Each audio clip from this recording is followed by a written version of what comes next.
if you don't have the vision, if you're starting your business and you don't have the vision of growing, you've got to get people around you that have that vision so you can start at least tasting the ice cream of what growth might look like.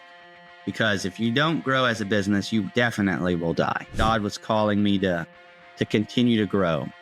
And that now that I look back, I think for me, it's just you're either growing or you're dying. And before I ever heard Tony Robbins say that, I was feeling it. Welcome to the Roofing Success Podcast. I'm Jim Aline, and I'm here to bring you insights from top leaders in the roofing industry to help you grow and scale your roofing business. Trey Hostetler, Titan Roofing. How are you today, man? Doing good. Excited to be here. Thanks for having me on. Man, I have to tell you, I'm really excited to have you on. I have been a viewer of your company's journey for many years. I remember the guys, your crew showing up at the events, many years ago, and bringing the team out and just building and growing and learning and really putting in the time and effort into yourself, but not only into yourself but into your team. And it was at a time where you guys were small and starting out, and that was probably a big investment for you. So, and I really appreciate the watching the journey. So thanks for coming on today, man. I really appreciate it. It's interesting you bring that up because I remember seeing you for the first time at the Roofing Process Conference back in the day, and it's funny if I look back now, the logos on our hats and shirts look a little different than they do now. I mean, it's still a little similar, but things evolve, and the way we look evolved, and so it's fun when you go on trips early on, just because you're going to be able to look back and be like, hey, look how far we've come. We believe you're either growing or you're dying. So I tell people, if you don't look any different 3, 4, 5 years from now, then you're not changing enough. So, you're not changing enough. The way I say it, Trey, is that if you look back and you don't wonder how people could even have purchased from you back then, right? You haven't evolved enough. You look back at those early days and you're like, man, my sales pitch was terrible. Our company was, we didn't know how, we barely knew what we were doing, now, I love those journeys. So let's start off with what was your journey into roofing? How did you get into roofing?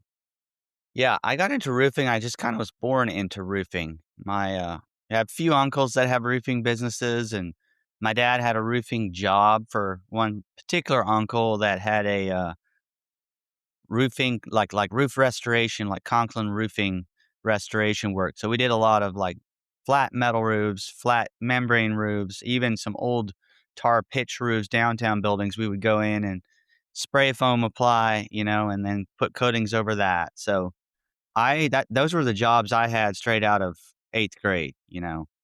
I didn't go to high school, didn't go to college, and it's not like I'm 6 foot or anything, and I could have went and been an NFL linebacker or anything. But that was just my upbringing was roofing, and it wasn't. I never expected to start a roofing business, but those were the jobs that I had. And a coach of mine talks about, what do you have a long obedience in the same direction in?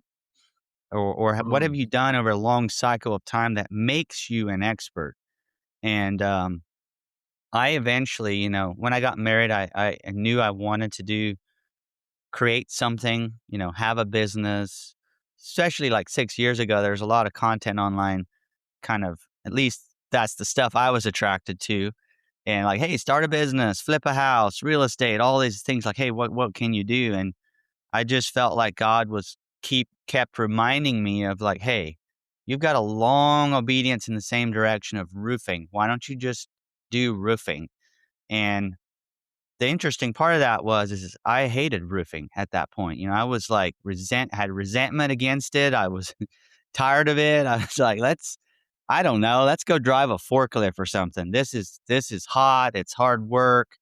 And so for 13 years, I was a roofing installer. And during that time, I tell people I didn't install a single shingle in my life before I started my roofing business.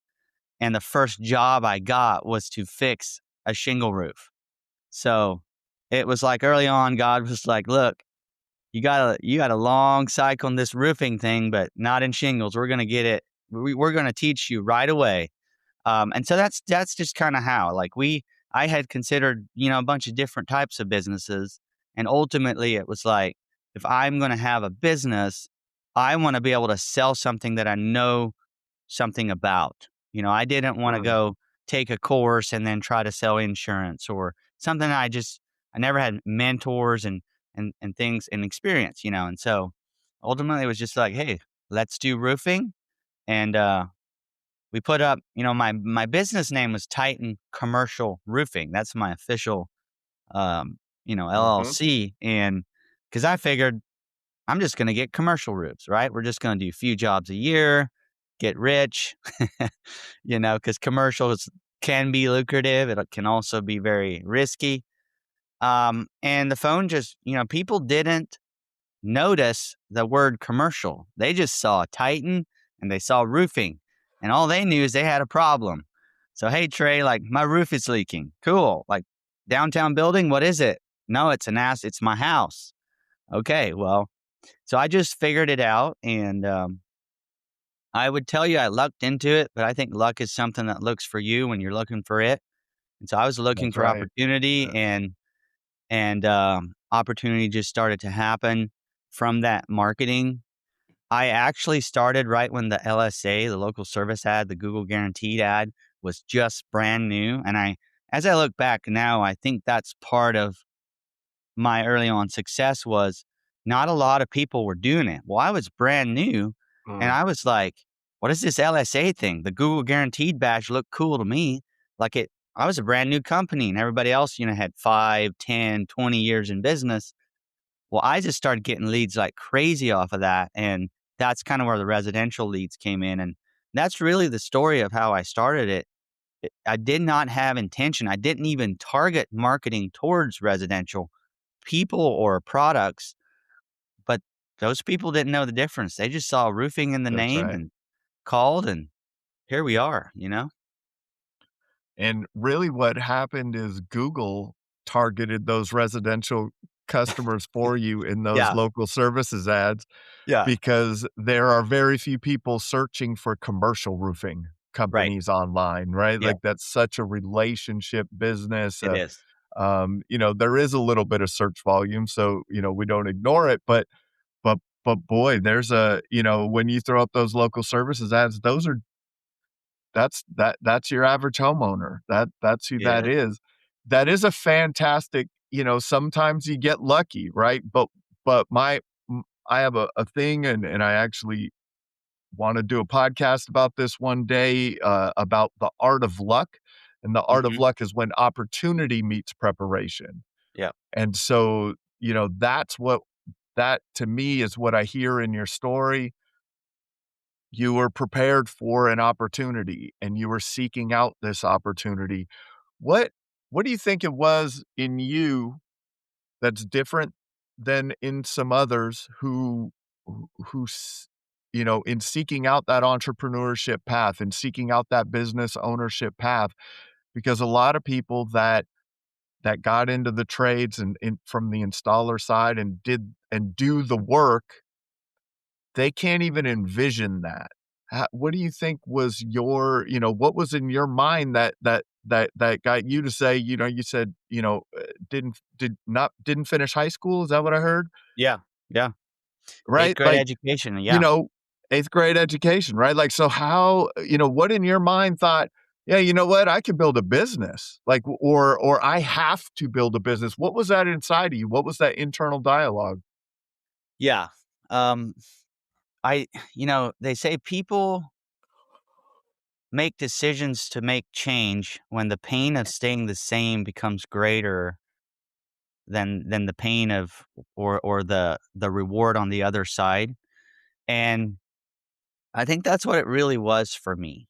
I just knew that there was something more in life that I was called to do. And when I would go to work, I just felt like that I had maxed out my potential and where I was. And when growing up, I was always like intrigued in sports. Like we would go watch the high school football team, and for whatever reason, I wasn't allowed to be on those teams, and I think I probably could have played high school football, but as a child or as a little boy, I always felt like, man, if I just had the opportunity, I believed that I could make a touchdown, right? Like if you just got me on Mm, the team, handed me the ball, I just felt like I wanted that opportunity, and I just never really got it as a growing up in the environment I grew up in. And whenever my first son was born in 2020, I was married for 5 years or 4 years at that point, and that's when things started to get a little bit more real for me. And I just feel like God was calling me to continue to grow.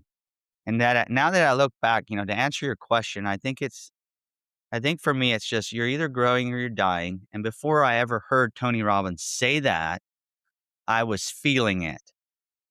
mhm, And that was, I grew up in a trailer park, Jim. I grew up watching the neighbors go through marriage, breakups. And I remember one day stepping out of my front yard and the neighbor guy is yelling at his wife and takes his wife's keys and chucks them out in the deep weeds in the house behind her house and leaves. And it was traumatic experience for me, and I just growing up always knew I needed to get get around better things and do something mhm, more than what I'm in currently. And I just think that never left me. And that's the difference for me is just like I'm going to do whatever it takes.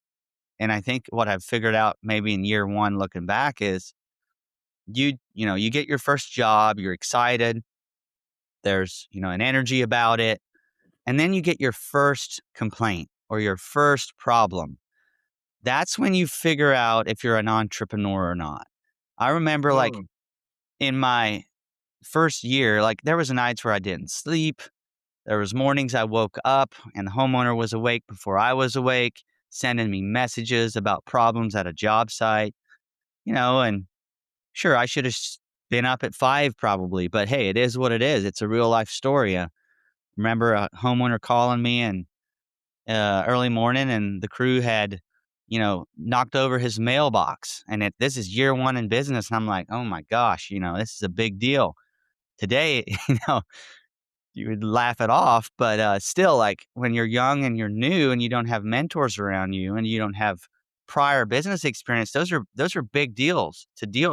You got to learn how to deal with it. And I think the mhm, difference with me is like I knew what my real cause was, like why I'm doing it. A lot of people will say, figure out your why. I'm not that clear on my why. I just know I want something more and I want to grow and I want to get better. Um, I was very fortunate in my first year in business to hear Ed Milet give the talk of, being the one in your family and you mm, were born to do something great with your life. And I took that to heart. I was the guy at the event that took that stuff to heart. And I just kind of remember recalling that speech as I was going through things and just that's what got me through it. And then also like if you have problems, I'm a huge faith guy. I give it up to God. And it's like, I've learned now 6 years in business, this is not my business. This is God's business. I'm just the one in charge of stewarding it. And that's huge too. And so I don't know what the difference is for me. I just think that I'm not going to quit.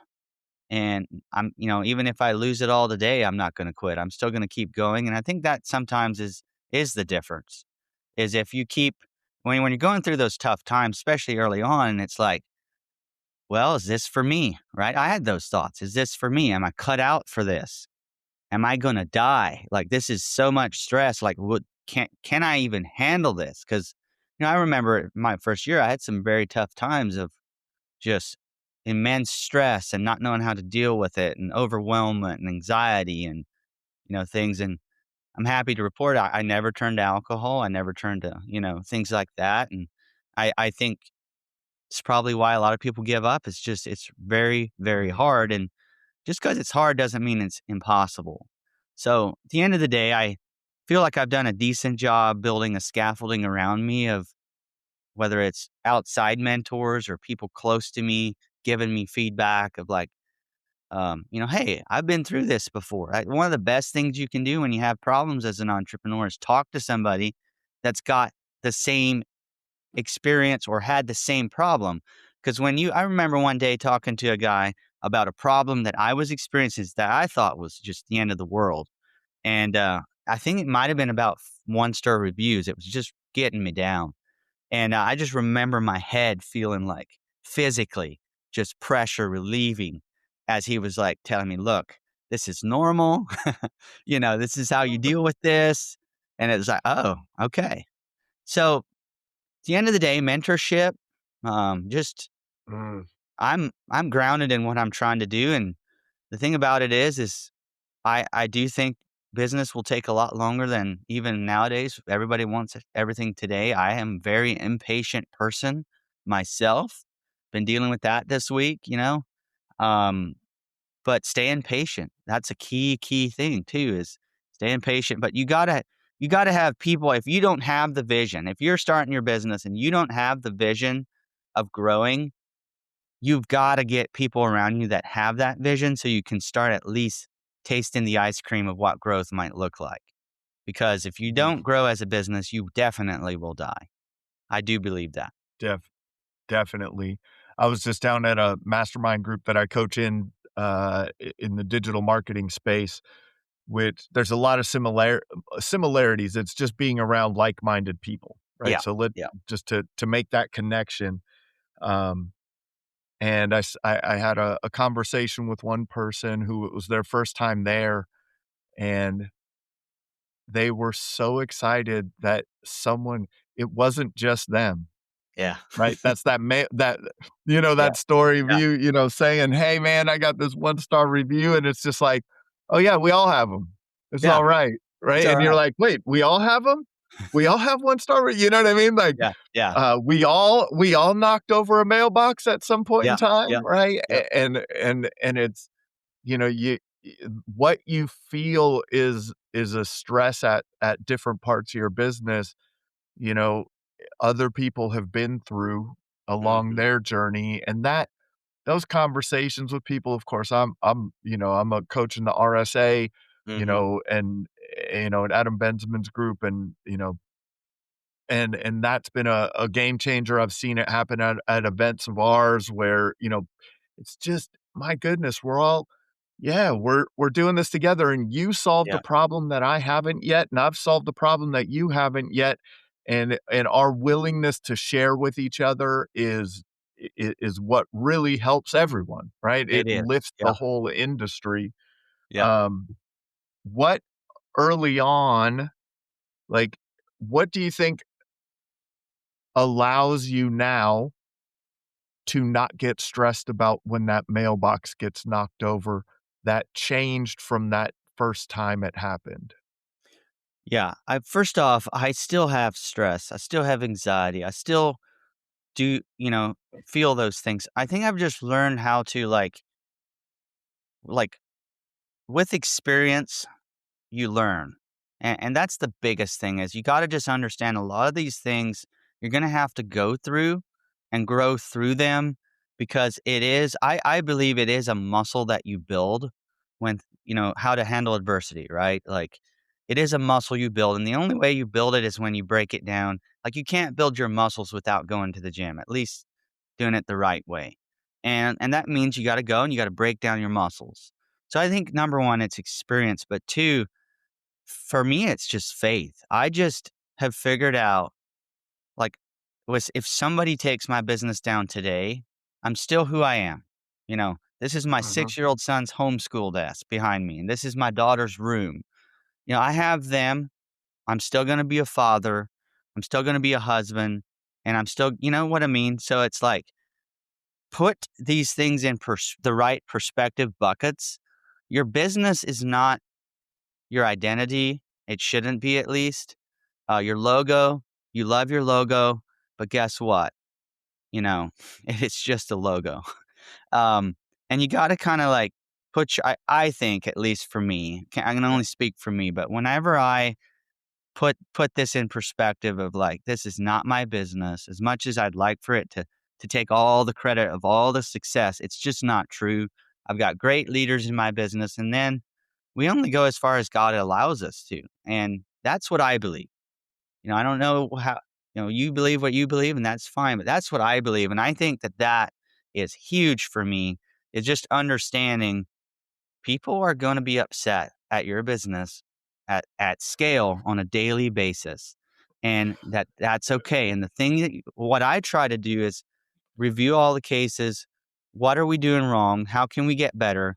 And if you're doing those things, and you know that, here's a closet, right? There's no skeletons in there as far as on a business sense, and we're not Yeah. actually fouling people or lying or cheating or stealing. I mean, that's where you hang your hat on, right there. And as long as you're doing the right things, just get 1% better every day. That's our slogan, is Yeah. 1% better every day is what we try to do. And I've also often enough written checks for things that either were our fault or weren't our fault, to do the right thing for the customer. I just have this, I guess, identity now of like, look, like I think that I'm pretty clear on who we are and how we're treating people. And so if there's mistakes that are made, like we do the right thing. And if the customer doesn't take that as enough, then that's okay, because that's just the maturity of business, is you're not going to make everybody happy, and keeping things in perspective, man. Yeah. I think we forget that every day we're just practicing, Right. right? Right. Like, we're just practicing every day. Every time we go and sell a job, every time we knock a door, every time we climb a roof, every time we build a roof, every time we manage a person, every time we hire a person, every time we interact with our children, Yeah. right? Like, it goes Yeah. farther, right? Like, Yeah. Yeah. Yeah. we are Yeah. just we are just practicing. And I think that, if you're practicing with the right intention, like you're saying, if you know you didn't lie, you're not cheating, you're not, Yeah. trying to, steal from someone, Yep. you're trying to do the best job you can with the skill set you have today. Yes.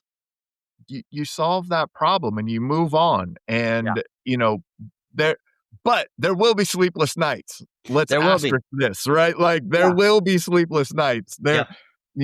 I am sure that even, the Tom Brady's of the world went home from practice one day and didn't sleep because of how bad they performed, or from That's game right. day, and we're like, "My goodness, man, what how did I do how did I perform that poorly?" Hmm. Yeah. Like, Right. Right. right? Right. And, Yeah. so it's all growth. And I think that that's one of the things we've had conversations about this, that you really have.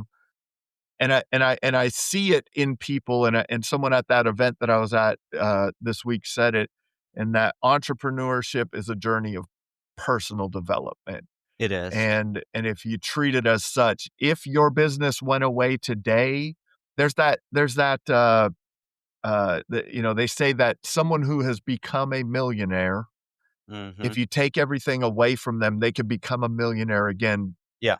Yeah. most, And yeah. in a much shorter amount of time. Yeah. And it's because of the skill set that they built along the journey. So as you guys were building this and you're bringing the team along with you, and it's not just Trey going to the events. It's not Yeah. just Trey having mentors and going to masterminds, and, you know, you've really treated your business as an arena for personal development for your team. Hmm. Let's talk about that a little bit. Yeah. Yeah. Again, you're either growing or you're dying. And, people say it's lonely at the top. And I say, well, it depends. If you don't have a team of people that are in alignment with you, then yeah, that's lonely. But I have a team of guys that, you know, all believe in the same things. We all share the same beliefs and values. We all want to get better. We're all hungry. And that isn't lonely when you have a team of people that are like that. And so it's it's hard, it's expensive to get all of your team out to these events. And so I just have early on, I just was like, we're going to bring people into the company. We're going to do monthly events. We're going to talk about things on a daily basis that are, along the lines of personal development. We're going to have core values that challenge us to be better human beings, not just better people. And some of this comes down to employee retention. If you want to keep people, you can only pay them so much to keep them, but they have to feel like they're growing too. And if you have employees that you just continue to give them a raise every year, eventually that's going to come to an end, and then they're going to go somewhere else because they're not going to feel like they're part of something bigger than themselves or bigger than a paycheck. And so for me, it's just investing in your employees. And a lot of people I don't hear a lot of talk around that. It's like, if you can invest in employee retention, like how much is that worth to you if you got to spend, $15,000 to get a Michael Bird in, or whoever that it is that you would like to come in and speak to your team like that. You never know how much of an impact that's going to have. And I just want to stay true to who we are. We're doing an event next week where we're going to have Michael Bird in. We're going to have Jay Bradley in. I've had Deshaun Bryant in the past. So it's just been a huge part of my journey has been getting mentors. We call it scaffolding. Like the scaffolding around you is what, what's being poured into you, and what are people reminding you of? Who are you around? People say the five, you're a sum of the five people that you're around. Well, yes, but also like you're a sum of the information you consume, especially nowadays. And I just want to make sure that my team is consuming the right information. And I can only control that maybe once a month, or maybe, twice a week in our meetings. But what are you saying in those meetings, and what are you presenting? What information are you bringing in? So it's just been a huge part of who we are. And I think at the end of the day, people are also going to come in the business and leave, and that's okay. But I tell my team this: if you come work at Titan Roofing, I want you to, I don't care how long you work here. If you work here for a year, that's great. If you work here for 3 years, that's also great. God bless you. The main thing that I want is when you leave is you can honestly say Titan Roofing was a catapult for me for the rest of my life and career. And that is fulfillment for me. Yeah. So for me, that's what gets me going every day. And so I don't see any other way than doing it that way. And roofing it's a sport. It's a competitive sport. It's a battlefield. And I just, burnout, the definition of burnout is loss of all joy or passion. And I'm trying to not, if you just wake up every day and you think about a shingle, you're going to have burnout real quick. It's very hard to be passionate about an asphalt product. But if you're coming in and we're talking about getting better as a father and as a husband and as a leader, you can be passionate about that for a long time. And as long as you keep that the focus, I think that's the key in keeping your team growing. And I'm going to continue to invest in that kind of thing. For sure. How has that shaped the culture and weeded people out that were not the right fit over the years? I think it does it naturally. When you come in for an interview, you're just you can walk through our office and tell pretty quick the kind of people that we are. And I think that there's, people say, oh, I took a job somewhere else or this or that. And I take comfort in the fact that these people came in, they saw that, hey, look, there's misalignment and I'm out. And that right there saves us a lot of time, saves us a lot of money. And honestly, it's better for the other person. Like, think about joining a church. Why would you join a church that you think is kind of wacko, or you don't have the same values and beliefs? You wouldn't. And it's no different in a business. Like, the main thing we can do is be very clear up front on who we are, where we're going, what we stand for. And if those things create some sort of animosity in your heart, or you don't feel right about it, And look, it's a clear sign that we're not a good fit. And sometimes I think, man, we have such a hard time hiring. But then when we hire people, they're such a home run. It's like, okay, that's the confirmation that it's actually helping us get the right people on the bus. So I think that's the main thing is it deters the right people, and it attracts the right people. Before we carry on with the episode, let's give a shout out to one of our sponsors. I talk to contractors every day that feel stuck. Not because they're not working hard, but because they're missing the structure to growth without chaos. Or their culture's falling apart because their team's unclear, unaligned, or just burned out. And when change hits, they're reacting instead of leading because time and priorities aren't under their control. Day 41 Thrive helps to fix that with proven strategies for growth, culture, and leadership that actually work. Ready to thrive beyond the storm? Visit the link in the description or visit the Roofing Success Podcast website on the sponsors page to start your journey today. Roofers, let's get real. You're great at building roofs, but are you great at building a steady stream of leads? That's where Job Nimbus Marketing comes in. They know the roofing industry inside and out, and they'll help you dominate Google, Facebook, reputation management, and everything in between. If you want more quality leads, more booked jobs, and more growth, visit the link in the description or the sponsors page on the Roofing Success Podcast website. So I think that's the main thing is it deters the right people, and it attracts the right people. Yeah, I think so too. And honestly, I haven't talked about this for a while, but it reminds me, I was thinking about it over the weekend.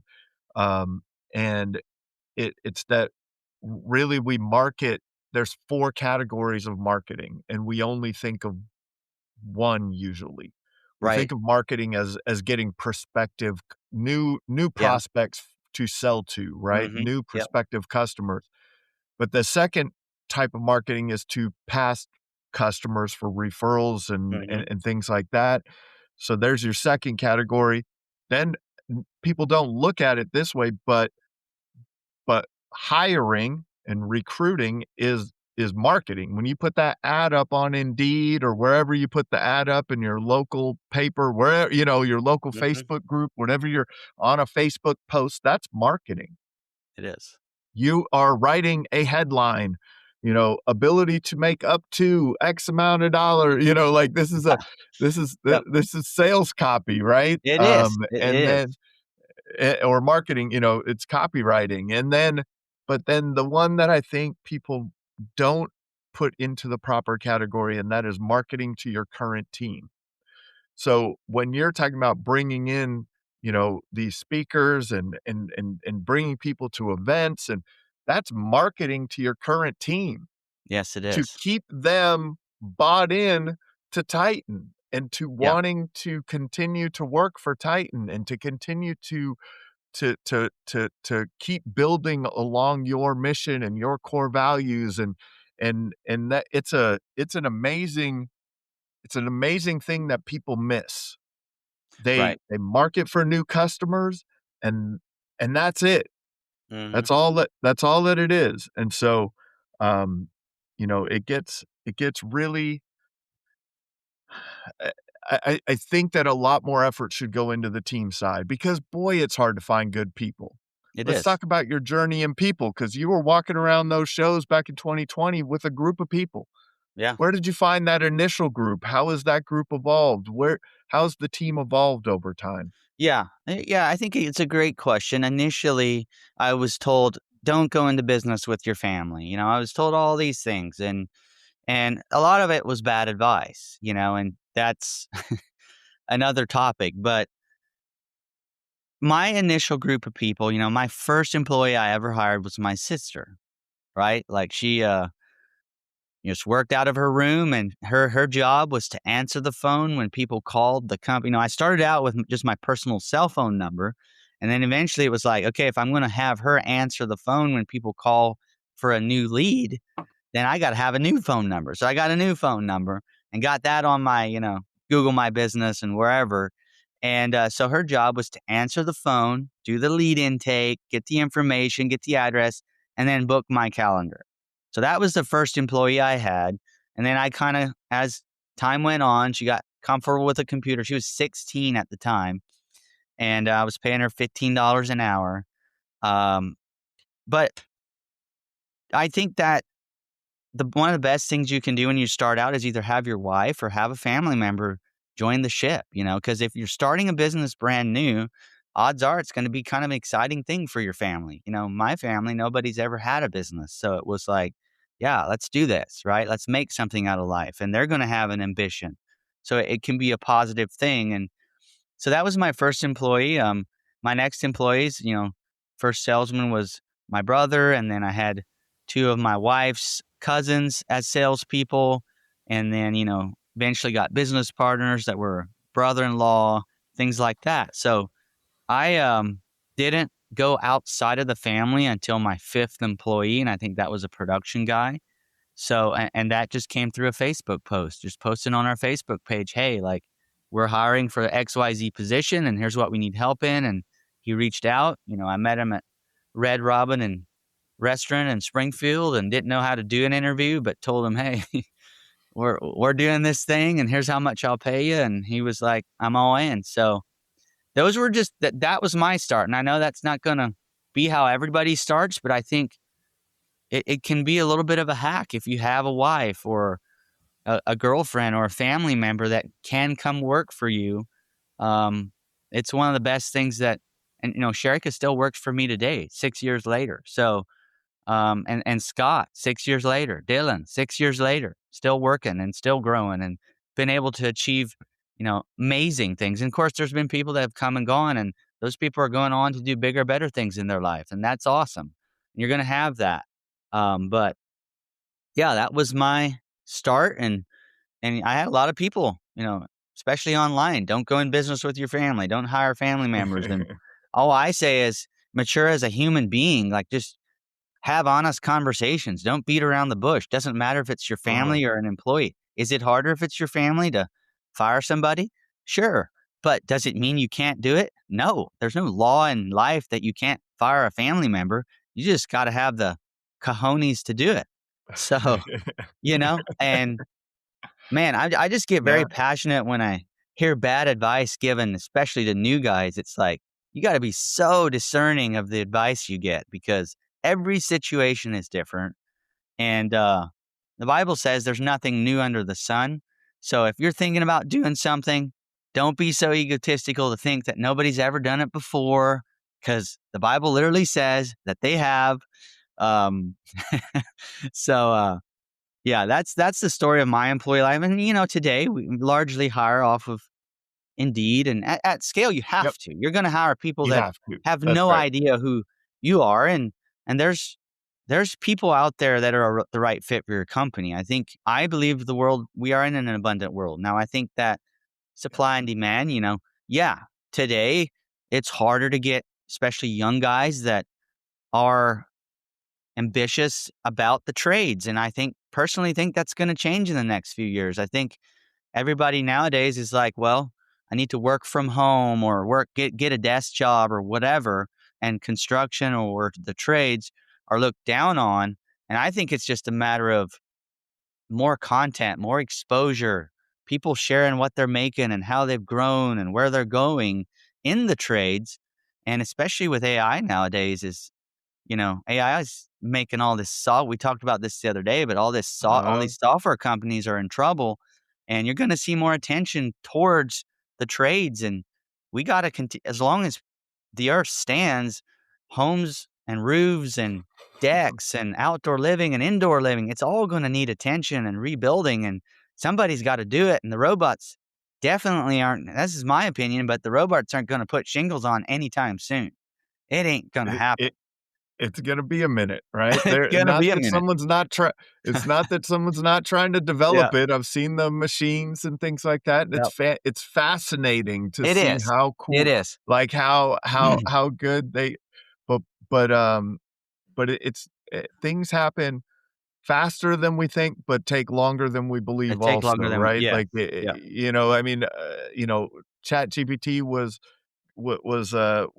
came into existence a couple of years ago now, and we still don't have generative AI. Yeah. AI is still really dumb. Yeah, Like it is. Yeah, in a lot of ways, right? it It is. is Yep. really smart in some ways, and it's really Yep. dumb in others. And Yep. it's Yeah. it's it comes fast, but it comes slow at the same time. Mhm. And that focus on the trades is Yeah. 100% correct. One of the things I heard about AI early on that was like a light bulb moment for me, because the first thing you heard about was the autonomous driving. That was the Right. first thing I heard about, Trey. Yep. It was like the truck drivers are in trouble, Right. Right. right? Like if you drive a truck, this was probably 10 years ago, right? When Yep. Yep. autonomous driving started to get under production. And if you drive a truck, you're out of a job. Yeah. Well, the trucking industry is a very lucrative industry. It is. I don't know. It is. I know some people that are in that business, and it is a very lucrative industry with a Yeah. with Everything all you the buy. self-driving cars on the Yeah. road, Yep. and so it's happening a lot slower than we think. Then I read this article and I was like, wow, that one make I didn't think that way. And it was an article that um oncologists' jobs are in trouble, not the truck driver. And I went, what? What? Because the AI will be able to read a scan of Mhm. cancer, a cancerous, Yeah. cells and things like that Yeah. in a different level of detail at a different speed Yeah. and a different level of accuracy Mhm. than the human eye. And Right. I was like, I didn't even think of that. Right. And now we're seeing like, people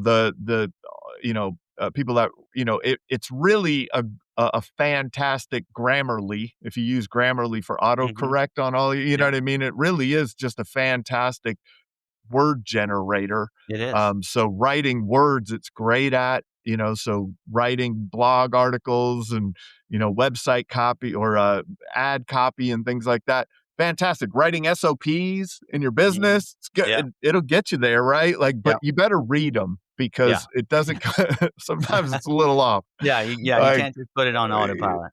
that's But right. to But finish yeah. up on hiring, Jim, I would like to say this, Yes. like, as you start your business, you have got to, like what you were saying about marketing, you've got to look Mhm. at who you're gonna hire as, "I need to market to them." I think that's a great way to put Mhm. it.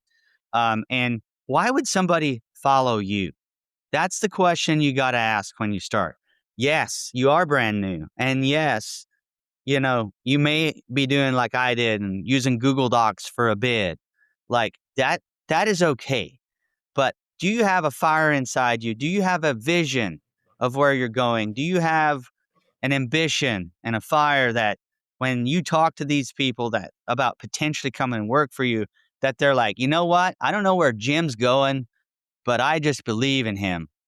That's That's it. right. And you've got to have that. And so if you're a lousy leader and if you're just drinking beer on the weekends, you're going to attract what you are, bro. And you need to know that. Like, if you don't like yourself and you're just getting drunk on the weekend, then that's probably who the people are that are going to work for you.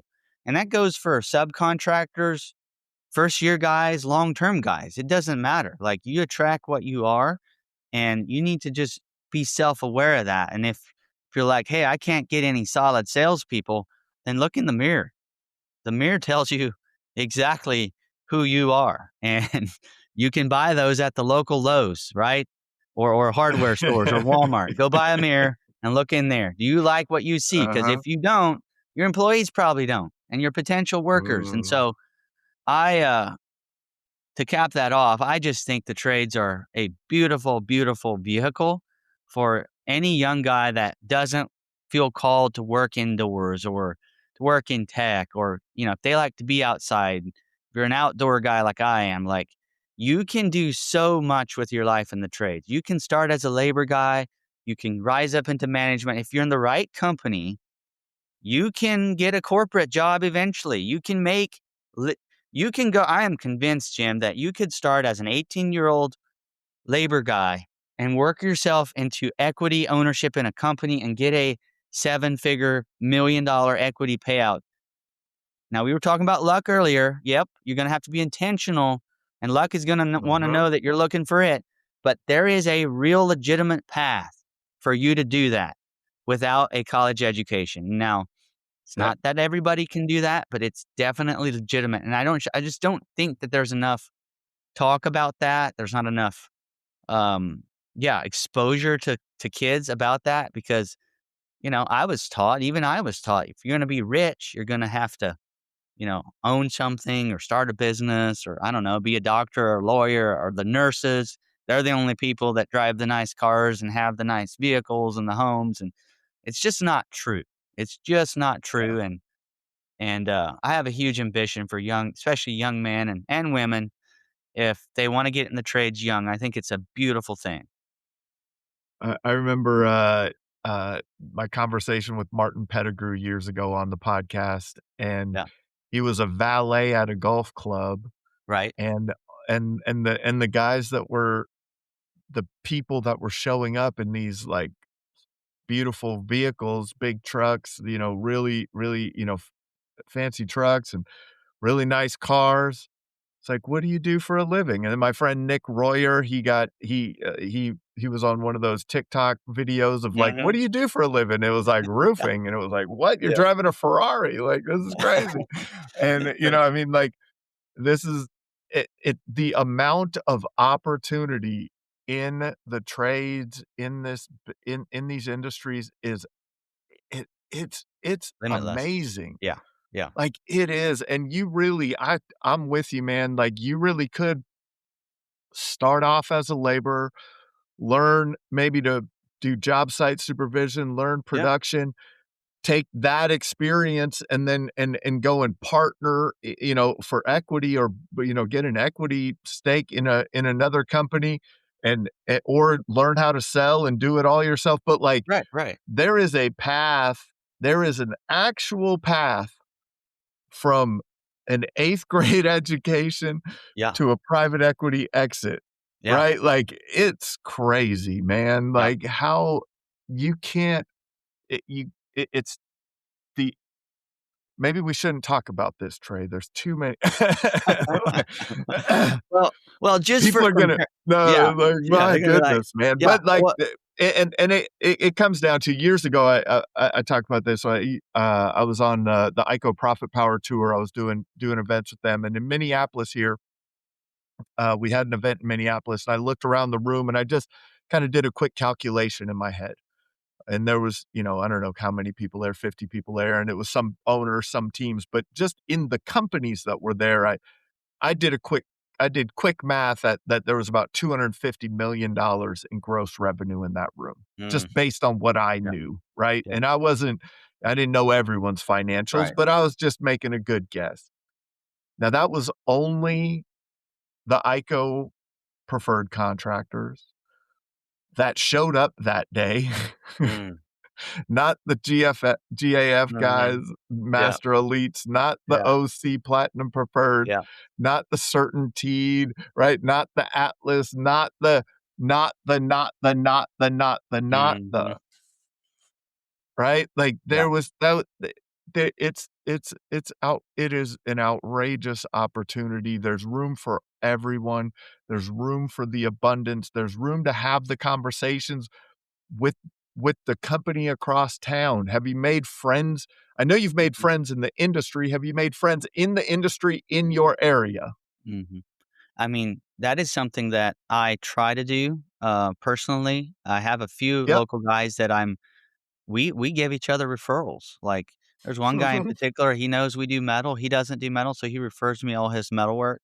I've referred him work whenever it's something that I can't get to, which is not often nowadays because I have a bigger team, but still, like, we work together on deals. He's even What if he called you? What if he called you up and said, "Hey, man, I'm struggling with this issue"? Would you give him the he's best done that. advice you He's could? done that, Right? Like, yeah. I think people think, especially business owners, that they have some sort of secret. And look, The Bible says there's nothing new under the sun. I think that there are some information that I don't want to share to other companies. Profit margins are one, pricing is another. I do not want to share that with my buddy. However, outside of that, there's really not that much information that's going to hurt you to share. In fact, it's probably going to come back to you. And, you're going to get reciprocated that willingness That's to right. share is going to come back to you in a good way. And That's right. I think in this industry, definitely there's guys ripping out other guys' yard signs and laughing about it. And I have some of that in me too. It's competition. I think it's normal as a man. Mm-hmm. If you're out in the streets and you see somebody else's yard sign, you're like, hey, we should just, get that yard sign, screw that guy. He's not from town. And some of that is kind of just, guy talk and fun, but we try Mm-hmm. to avoid that as much as we can. And I've even had guys steal my yard signs and had to call some of my mentors and be like, look, right now, I have a deep passion to go find this, who did this and whoever did it. I'm just going to go out all day and get all their yard. But, I was advised not to and forgive and That's move right. on because this is not, look, this is life. And you got to, the golden rule, right? Treat others as you want to be treated. And it's a hard business and you cannot waste time eyeing your competition through animosity or envy or things like that. Now, I like to look at others and be like, hey, what can I learn from them? You know what? They did more roofs in this area than I did. Well, let's do self-evaluation. Why is it? What are they doing that we're not doing that's bringing them Mm-hmm. success? And that's where you can learn from each other, especially locally. But yeah, I mean, get in your local BNI groups or whatever groups you can and try to like SRS or ABC, they'll put on events. Spec put on an event Mm-hmm. that I went to and got to talk to other local roofers. There's definitely more roofers out there that are willing to share than you think. I think it's just a matter of getting them in the right room and the right environment. I have personally found that my local competition is more apt to share at an ABC event or some sort of event than they are at their own office. So sometimes it's about that too, but definitely don't waste time having hatred for your competition. Be their Yeah. friend and be there for them because sometimes when you help others, it helps yourself. And I think there's other layers to it. It is, when someone when someone's looking for a new job, sometimes it's nice to know the person that had employed them in the past, and you could go, "Hey, give me a real reference on this one." Yeah, You yeah, know? yeah, yeah. Uh, there's it you're gonna win clients, lose clients. It's the I'm a big fan of mixed martial arts. At the end of the fight, you shake hands, you hug it out, and you move Yep, on after you punched each other in the face. Like, yep, at the end of a game, you shake hands, right? yep. Like you don't you do try to win on the field, That's right. Don't get right? it twisted. You do Absolutely. try to win on 100%. 100%, and don't be ashamed for it, Yeah, Yeah, that's it's right. yeah. That's right. Um how have you've had a lot of family in the business. You talked about how, people give bad advice about not hiring your family. Mhm. What have been some instances where, relationships were strained and you had to repair them? Based in and say, "Hey, look, it's just business. I'll accept I would rather have a family member than whatever happened in the business, or I would rather," what are some of those hard how have you had those hard conversations along the journey? Yeah, I feel like my brother and I butt heads more than probably any of the other family members that have had, and that's natural because if you Well, have a your brother, brothers, there's that's some right. there's some natural yapping that's gonna happen. But at the end of the day, it comes back to he knows who I am, not by what I say, but what I do. I think at the end of the day, that's what gets you through those things. It's like, "Look, I need you Mm, to be better over here," or "I need you to be better over there." What I would say to this is, what you can't do is bring family members on and not be clear on their roles and responsibilities. mm, That's when all your problems start to happen is it's like, "Okay, Scott, you're the sales director. or I don't say that. I just say, hey, Scott, I want you to do the sales meeting and I want you to like keep the guys in line. Like that's a little vague. Like be clear on what the roles and responsibilities are, because the first, like when a problem happens, it's number one, like seek to understand why it happened. And is it because he didn't know why he was supposed to do it or know how to do it or when to do it? But so you got to like have a little bit of a framework to like work through problems, whether it's your family member or That's not. right. And I That's think what I was that's, thinking. I was like, this is great advice just for your team, not just for your family members yeah. And so, that you're working with too. Yeah. yeah. Yeah. I think that at the end of the day, like Coach Saban with Alabama talked about at spring camp or football, I don't know if they call it spring training in college, whatever it is, their spring football. He talks about getting the right people on the bus and the wrong people off the bus, and then the right people on the bus in the right seats. And, Mhm. there's a lot of like EOS and all these like frameworks Yeah. out there that you can follow. But the key thing for me is with this is having, even if it's your family member, like Sherika, I brought on and it was like, well, here's the role that is an obvious need. You're going to talk to customers. Here's the thing. Her God-given gift is not that. Okay. And so over time, I was able to get her out of that. So whether it's family or not, I don't really think anything changes. It's like when you get an employee Yeah. on early on, it's hard because you're going to ask them to do a bunch of different things. And the truth is, they're not going to be great at half or more of them. And that's what the nice thing about scale is, you get to niche down the roles and people are good at different things. You've got to like understand that. And I've come to understand that is even about myself is I'm not good at operations. I'm very like not at all. I'm a sales and marketing guy and then vision and leadership. That's what God put in me. When I was born, that's Yeah. what he put in me. I did not, that was out of my control. And I think that working through that more so on me than my family members has been being able to realize, look, this role that I've put them in is not their God-given gifts. I believe that when you, so I believe two things. God gives you gifts at birth, things that you are naturally good at. And then two is when you are in a vehicle, so let's think of a vehicle as a business or a job. When you are in a vehicle and you're able to have a role in that vehicle, that you can utilize those gifts that God gave you. So let's simplify it. Imagine your gift that God gave you is communication and then reasoning and empathy. Well, if you were a inside salesperson, you're going to get what? A lot of customers that are going to call for the first time. So your gift of communication is it's going to be natural. Phone rang, I have a good emotion, I'm going to pick it up. I know for a fact that I've had sales guys that when the phone rings, they get anxiety. They're like, "Oh my God, I have to answer this phone right now." Brother, you're in sales. This is what you do. But guess what? It's a clear sign that you are not operating in your gifts. Now, that's what I believe. And so if you can get your employees inside of the vehicle, which is your business, but then in the seat that is in alignment with their gifts that God gave them, they're going to come to work. They're not even going to watch the clock. That's when time becomes irrelevant. And I bet you if I asked you, Jim, you've been doing the podcast for a long time. I bet you would say, yeah, when I'm on the podcast, time isn't really like on my mind. It's because you're Not at operating all. in the gift that God gave you. And I think something that's interesting about you is when I early on watched your podcast, I was like, this guy's not a natural speaker. Like, why are you doing a podcast? That's just honest feedback.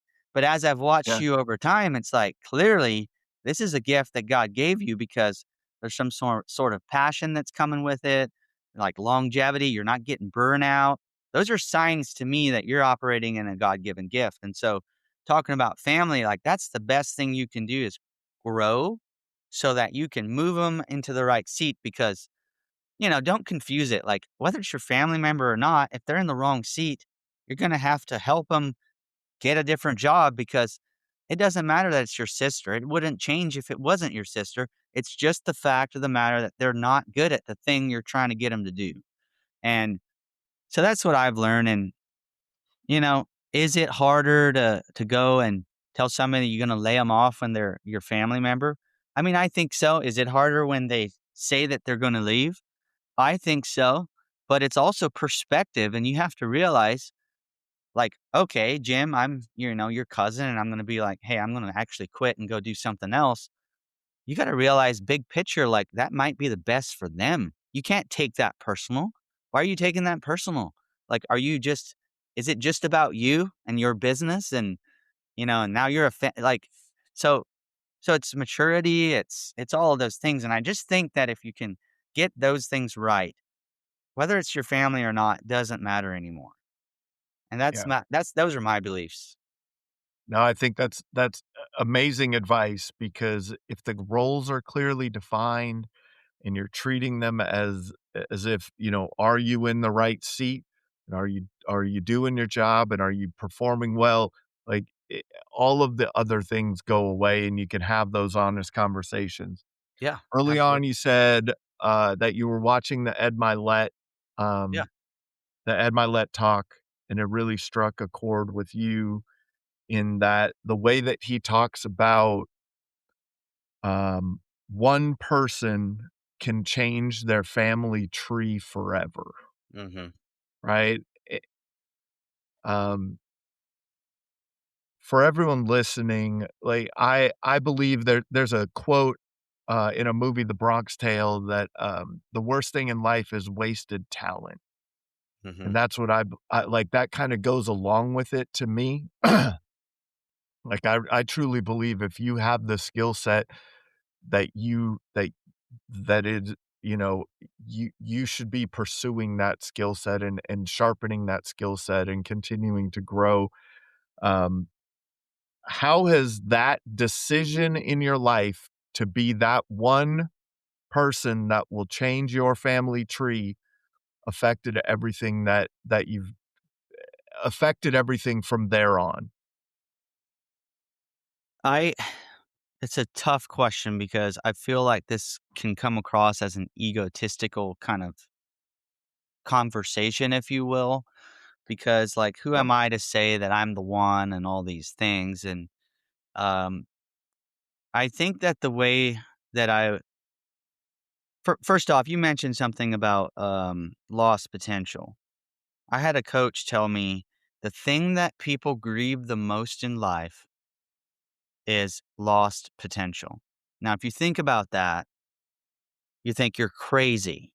I'm not happy, and it's because I never had an opportunity, or you're blaming others, like the economy. Well, I bought a house in 2007, and then I got screwed over, and I'm just unlucky. And my neighbor over there, I recently did a roof in a cul-de-sac, and one neighbor is looking over at the other neighbor, and they're good friends, and they're like, yeah, that, Mark, what walks out in the front yard and falls into luck every morning. That was their comments, and that's their worldview. And it's like, so I think that's an interesting thing, is what you just said, is people in life, what they grieve the most is lost potential. And I think that one of the things that Milet says is he believes when he dies, there's going to be God, and then there's going to be this person that is the best that he could have been, his best version of himself. He's either going to handshake with that guy and be like, I've been chasing you my whole life, and recognize him, or he's not going to recognize him at all. And I think that is so true. How that decision, now for your question, has shaped everything is, I think it started. I had one guy when I started my business look at me in the eyes and say, Trey, I think you've got what it takes. No, he didn't say, I think. He said, I know you've got what it takes. I know you're going to do something great. I just want you to know, if you fail, I'm going to have your back. Now, he didn't say, if you fail, I'm going to write you $1 million check, and you know what? Just go retire. It'll be good. No, he didn't say that. What he did, though, was he gave me a belief. And sometimes that is what it takes. And I think that was a key moment in my development, was for another successful person to look at me and say, hey, I see something in you. And I know you're going to be successful. And then that was the same night that I had heard Ed Mylett say that thing. And so I think it changed everything. I think that when you go to an event, you're either skeptical or you're open. And most people naturally go to an event and they're skeptical at first. And that's why Tony Robbins does the 4 days. It's because he knows by the third day, your willpower is just going to be shot. And you're just going to be like, all right, we're dancing. You know, if you ever went to UPW, it's like the first day, you're like looking around like, this is stupid. What are we doing? We're all adults here. And then the third day, you're like, you know what? F it. We're just doing it. And so you need to get to that place where, you know, you're willing to be like, okay, I'm going to make that decision. To decide means to kill something off, which means you got to get rid of an old belief that you had that you're not good enough. You don't have what it takes. You know, luck is never on your side. You got to kill that off, literally and figuratively. And then you've got to adopt a new belief. And I just made that decision that whether I was going to be the one or not is up to God, but I'm going to do everything I can do to be the best that I can be every single day, and that I would never give up. And I think as long as you do that, you leave the rest up to God. Like, now people talk about setting goals in life and things like that. And I think I've never resonated with a 5-year goal. It's like, that's so far over there. I can't even see like the clouds that are over the mountain that are like, it's just way too far. And to me, it's like what you can do and what I can do is like focus on the intangibles of being the best you can be today. Uh-oh.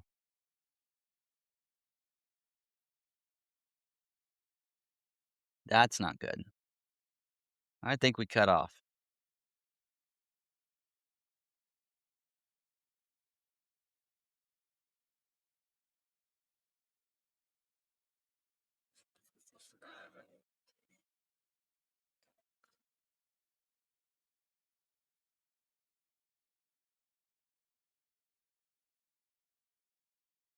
Okay. Is that I gonna, lost you for a second. are you gonna be able to clip that? Yep. It'll, Okay. so what's nice about Riverside is that it records on your side and then uploads it. So I lost what you said, but it'll, Okay. we'll get if it, you're good, get it are we clipped good? up. So, yep, we're good. Let me just finish it off here.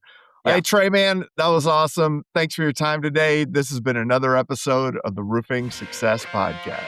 Thank you for tuning into the Roofing Success Podcast. For more valuable content, visit roofingsuccesspodcast.com. While there, check out our sponsors for exclusive offers, shop for merchandise, and sign up for our newsletter for industry updates and tips. Also, join the Roofing Success Facebook group to connect with other professionals and stay updated on the latest trends. If you enjoyed this episode, please subscribe, like, share, and leave a comment. Your support helps us continue to bring you top industry insights. The website link is in the description. Thanks for listening.